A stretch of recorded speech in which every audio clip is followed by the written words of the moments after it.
அனைவருக்கும் வணக்கம். இந்த வீடியோவில் ஒரு ஸ்பைரல் பெண்டிங் மிஷினை பற்றி தான் பார்க்க போகிறோம். இது பார்த்திங்கன்னா ஹேண்ட் டைப்பு, ஒரு காம்பேக்டாக ஒரு சின்ன டேபிள்லேயே வந்து நீங்கள் வச்சுட்டு இதை ஆப்ரேட் பண்ணலாம். இதை பற்றி தெளிவாக இந்த வீடியோவில் பார்க்கலாம். வாங்க வீடியோக்குள்ளே போகலாம்.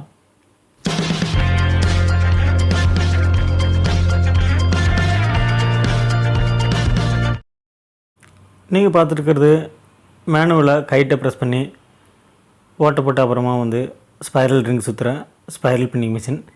இது பார்த்திங்கன்னா எக்ஸலம் பிராண்டு. இந்த மிஷினை பொறுத்த வரைக்கும் நீங்கள் லீகல் வரைக்கும், அதாவது எல்ஜிஎல் சைஸ் வரைக்கும் வந்து ஸ்பைரல் பெண்டிங் பண்ணிக்கலாம். இந்த மிஷினை பொறுத்த வரைக்கும் மார்ஜின் அட்ஜஸ்ட் பண்ணுற ஒரு நாப் கொடுத்துருக்காங்க. மெட்டலில் தான் வந்து இதோட பாடி டிசைன் பண்ணியிருக்காங்க. மேலும் பார்த்திங்கன்னா இது அதிக இடத்த உங்கள் அலுவலகமோ அல்லது கடையிலேயோ வந்து அடைக்காத அளவுக்கு ரொம்ப காம்பேக்டாக வந்து இதை வடிவமைச்சிருக்கிறது மேலும் சிறப்பாக இருக்குது. இதில் ஒர்க் பண்ணுறதுக்கு ரொம்ப ஈஸியாக தான் இருக்குது. அனைவராலும் வந்து இதை கையாள முடியும். சென்டரில் ஒரு கம்பி மாதிரி கொடுத்துருக்காங்க. அதை ப்ரெஸ் பண்ணிங்க அப்படின்னா ஆட்டோமேட்டிக்காக வந்து உங்களுக்கு எக்ஸாக்டாக வந்து குறிப்பிட்ட பஞ்சிங் வந்து விழுந்துருது. அதுக்கப்புறமா நீங்கள் ஸ்பைரல் பெண்டிங் அந்த சீட் இருக்குது, அதுலேயும் வந்து பஞ்ச் பண்ணிவிட்டு என்ன அளவு அந்த ஸ்பைரல் ரிங்கை வந்து சுற்றுனீங்க அப்படின்னா உங்கள் வேலை வந்து எளிதில் முடிஞ்சிடும். இந்த மிஷினை பொறுத்த வரைக்கும் அதிகபட்சமாக வந்து ஒரே டைமில் வந்து ஒரு 14 சீட், அதுவும் ஏடிஜிஎஸ்எம் பேப்பரை வந்து நீங்கள் பஞ்ச் பண்ணிக்கலாம். மேலும் அந்த பஞ்ச் பண்ண ஓட்டம் வந்து பார்த்திங்க அப்படின்னா ஒரு 40 ஓட்டம் இருக்கும். ஸோ அந்த ஸ்பைரல் அந்த வளையத்தோட எண்ணிக்கை வந்து பார்த்திங்க அப்படின்னா 40 இருக்கும். இங்கே பார்த்தீங்க இந்த ரிங்கு தான் அது ஸ்பைரல் ரிங்கு. இது ஒரு மாடலுக்காண்டி நம்ம காட்டியிருக்கோம். மூணாவதாக பார்த்திங்க அப்படின்னா இது ஏற்கனவே சொன்ன மாதிரி ஃபுல் ஸ்கேப் வரைக்கும் தான் பண்ண முடியும். அதாவது எல்ஜிஎல்னு சொல்லுவோம் அல்லது லீகல்னு சொல்லுவோம். ஏ3 வந்து இந்த மிஷினில் பண்ண முடியாது. அதை நீங்கள் கொஞ்சம் எப்படின்னு பார்த்துக்கோங்க.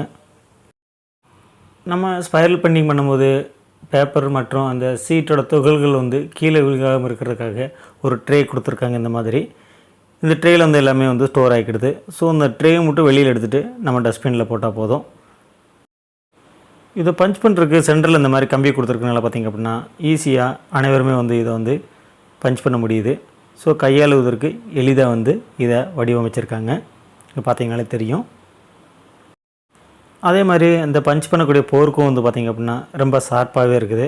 ஸோ அதனால் வந்து அந்த புக்கோட சைஸு வந்து பார்த்திங்க அப்படின்னா உங்களுக்கு எக்ஸாக்டாக இருக்கும். ஈவனாகவும் வந்து உங்களுக்கு அந்த ஓட்டை விழுகிறதுனால. இந்த மிஷினை பொறுத்த வரைக்கும் சின்ன அலுவலகம், ஜெராக்ஸ் கடை, பள்ளிகள் மற்றும் கல்லூரிகளுக்கு வந்து இது ரொம்ப பொருத்தமானதாக இருக்கும். வால்யூம் அதிகமாக ஸ்பைரல் பெண்டிங் பண்ணுறவங்க இதை கொஞ்சம் தவிர்த்திடலாம். அதுக்கு வந்து அடுத்த கட்ட மிஷினுக்கு போகிறது ரொம்பவே நல்லது. இந்த மிஷினை பொறுத்த வரைக்கும் அதாவது 120 பேப்பர் உள்ள புக்கை மட்டும் தான் நீங்கள் வந்து ஸ்பைரல் பெண்டிங் பண்ண முடியும். பொதுவாகவே ஸ்பைரல் பெண்டிங் பொறுத்த வரைக்கும் பேப்பரின் எண்ணிக்கை வந்து அதிகரிக்க நம்ம சுற்றக்கூடிய ஸ்பைரல் ரோலோட திக்னஸும் வந்து அதிகமாக இருக்கும். அதனால் பார்த்திங்க அப்படின்னா ஸ்பைரல் பெயிண்டிங்கோட அந்த பஞ்ச் பண்ணக்கூடிய ஃபோர்க்கோட எம்எம்மும் வந்து பார்த்திங்கன்னா அதிகமாக இருக்கணும். இதில் வந்து பார்த்திங்க அப்படின்னா ஒரு 3 to 4 mm அந்த ரேஞ்சுக்குள்ளே தான் இருக்கிறதுனால நம்ம 120 பேப்பருக்கு மேலே வந்து நீங்கள் ஒரு புக்கை வந்து இதில் ஸ்பைரல் பெண்டிங் பண்ண முடியாது. நீங்கள் இதில் எத்தனை பேப்பர் வேணாலும் பஞ்ச் பண்ணிக்கலாம். ஆனால் ஒரு 200 பேப்பருக்கு மேலே போச்சு அப்படின்னா நீங்கள் ரோல் சுற்றுறதுக்கு வந்து ரொம்ப சிரமமாக இருக்கும். நீங்கள் ஒரு சின்ன ஆஃபீஸு, ஜெராக்ஸ் கடை, ஸ்கூல் மற்றும் காலேஜாக இருந்ததுன்னா அதிகபட்சமாக ஒரு 120 பேப்பர் உள்ள புக்கு தான் நாங்கள் அடிக்கடி ஸ்பைரல் பெண்டிங் பண்ணுவோம், இதுதான் தேவைப்படும், இந்த மாதிரியான டாக்குமெண்ட்டு மட்டும் தான் நாங்கள் பயன்படுத்துவோம் அப்படிங்கிறவங்களுக்கு இந்த மிஷின் நல்ல தேர்வாக இருக்கும். அதிகமாக குவான்டிட்டியும் அதிகமாகவும் புக்கோட எண்ணிக்கையும் அதிகமாக பண்ணுறவங்களும் வந்து பார்த்திங்க அப்படின்னா பெடல் டைப் இருக்குது, காலில் மிதிக்கிற மாதிரி. அப்படி இல்லைன்னா ஆட்டோமேட்டிக் ஸ்பைரல் பெண்டிங் மிஷின் இருக்குது, அதாவது எலக்ட்ரிக் ஸ்பைரல் பெண்டிங் மிஷின், அதுக்கு போயிடலாம். இந்த எக்ஸலம் மேனுவல் ஸ்பைரல் பெண்டிங் பற்றியான ரிவ்யூ உங்களுக்கு பயனுள்ளதாக இருக்கும் நம்புகிறேன். மீண்டும் இன்னொரு தகவலோடு சந்திக்கலாம். நன்றி, வணக்கம்.